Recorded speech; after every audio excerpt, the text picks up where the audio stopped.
Assalamualaikum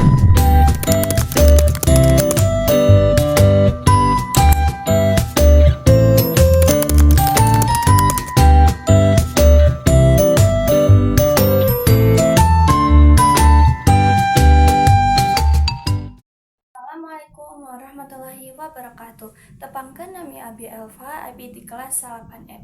Dinten ieu Abi bade nyieun video tentang Biantara. Anu temana urang muda kudu kreatif jeung produktif.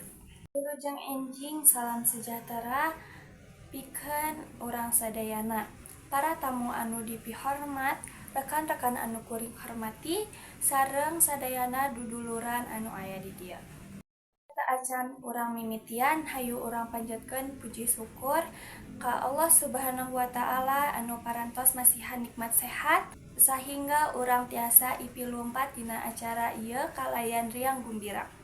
Hatur nuhun oge pikeun kasempetan anu dipasihkeun sahingga kuring tiasa nyarita sakedik ngeunaan urang muda kudu kreatif jeung produktif. Anu kuring cinta, urang sadayana sadar yen zaman geus obah. Teknologi geus jadi bagian tina kahirupan urang unggal poe.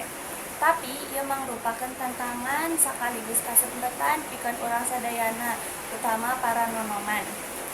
Maha urang kudu kreatif, sabat kalawan kreatif. Urang bisa nyieun hal-hal anyar, nyelesaikeun masalah ku cara anu lebih efisien jeung nulungan masyarakat.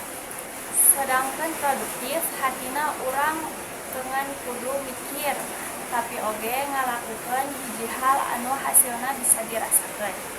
Makanya carana anu kahiji manfaatkeun teknologi ulah ngan saukur pikeun media sosial tapi pake pikeun diajar hal anyar nyieun konten anu positif atawa dagang online. Anu kadua gali potensi diri paluru kana naon anu urang resep nyaeta anu bakal ngajadikeun urang leuwih semangat jeung bakat pikeun sukses. Anu katilu kolaborasi jeung komunikasi. Pilarian batur anu sarua visi tuluy babarengan ngembangkeun proyek atawa gagasan anu positif. Dulur-dulur anu kuring hormati, mari urang manfaatkeun masa muda ieu kalayan hal-hal anu positif. Janten pamuda anu teu ngan bisa ngomong tapi oge bisa ngahasilkeun karya nyata pikeun negara jeung bangsa. Akhir wanci mugi-mugi urang sadayana tiasa dibere kekuatan pikeun leuwih kreatif jeung produktif.